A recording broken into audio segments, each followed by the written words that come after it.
आमदार राहुल पाटील आपल्यासोबत आहे. आमदार साहेब, परभणी जिल्ह्यामध्ये खास करून परभणीमध्ये पीक विम्यामध्ये मोठा भ्रष्टाचार झाल्याचं कृषी मंत्र्यांनी मान्य केलंय आणि त्याची फेरतपासणीचा आदेश दिलाय. काय सांगाल, कसं पाहता एकूणच या 1 रुपयाच्या विमाकडं?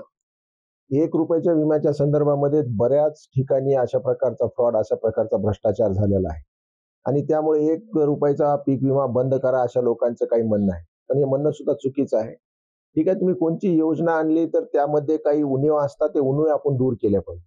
पण योजनाच बंद करा अशा प्रकारचं जर कोण म्हणत असेल तर हे सुद्धा चुकीचं आहे.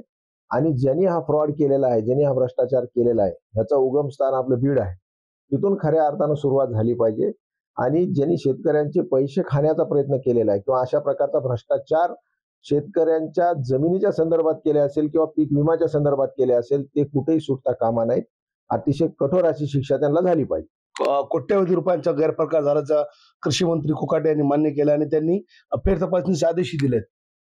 निश्चितनं फेर तपासणी झाली पाहिजे आणि ज्या काही लॅकुना असतील योजनेतल्या, त्या योजनेतल्या लॅकुना दूर झाल्या पाहिजे आणि एक सक्षम अशी योजना महाराष्ट्र शासनानं गव्हर्नमेंटनं दिली पाहिजे. यामध्ये निश्चितच काही पुढारी सुद्धा समाविष्ट आहे, त्यांचा सुद्धा यामध्ये निश्चितच इन्व्हॉल्वमेंट असल्याशिवाय अशा प्रकारचं इतक्या मोठ्या प्रमाणावर महाराष्ट्रामध्ये घोटाळा होऊ शकत नाही. कोण आहे वाटतं त्याच्या पाठीमागं? आता ती चौकशी अंती बाहेर येईलच. जे सत्ताधारी असतील तेच करू शकतात. सत्ताधारी जे लोक आहेत, जे मंत्री असतील, जे प्रशासनामध्ये असतील, त्या लोकांनी मिळून त्याला ऑर्गनाइज क्राईम म्हणलं जातं. तसं ऑर्गनाइज क्राईम आणि ऑर्गनाइज करप्शन यामध्ये सिद्ध झालेलं आहे. परभणीमध्ये काही तसे प्रकार तुमच्या निदर्शनास आलेत का? आले तक्रारी जिल्हाधिकारी महोदयावर त्याच्यावर चर्चा सुद्धा केलेली आहे. हे मोड ऑफ ऑपरेटन्स म्हणजे गुन्हा करण्याची पद्धत या लोकांची कशी होती हे सुद्धा आम्ही कलेक्टर महोदयांना सांगितलं. येणाऱ्या अधिवेशनामध्ये आम्ही या विरुद्ध निश्चित आवाज उचलणार आहोत. तुमचे जिल्हा प्रमुख विशाल कदम हे शिवसेना शिंदे गटामध्ये जात आहे अशी चर्चा आहे.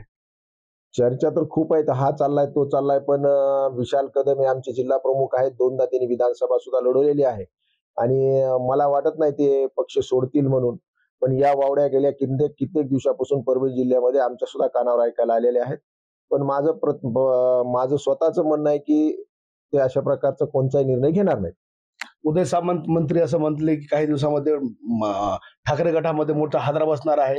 अनेक लोकप्रतिनिधीसह कार्यकर्ते शिवसेना शिंदे गटात दाखल होणार आहेत म्हणून.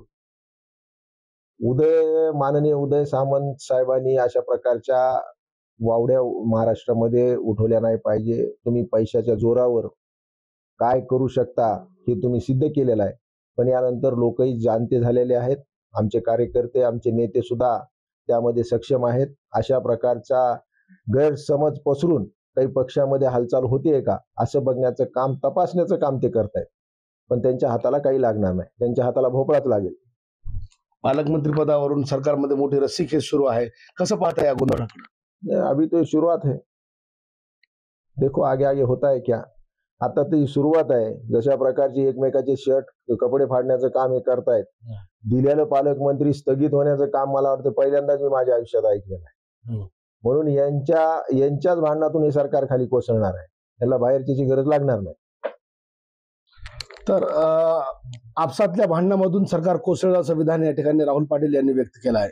कॅमेरा पर्सन सय्यद खिजरसह नझीर खान, TV9 मराठी, परभणी.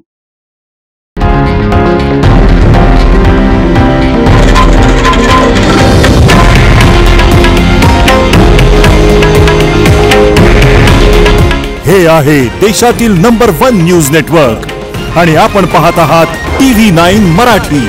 काळजी तुमची, हित महाराष्ट्राचं.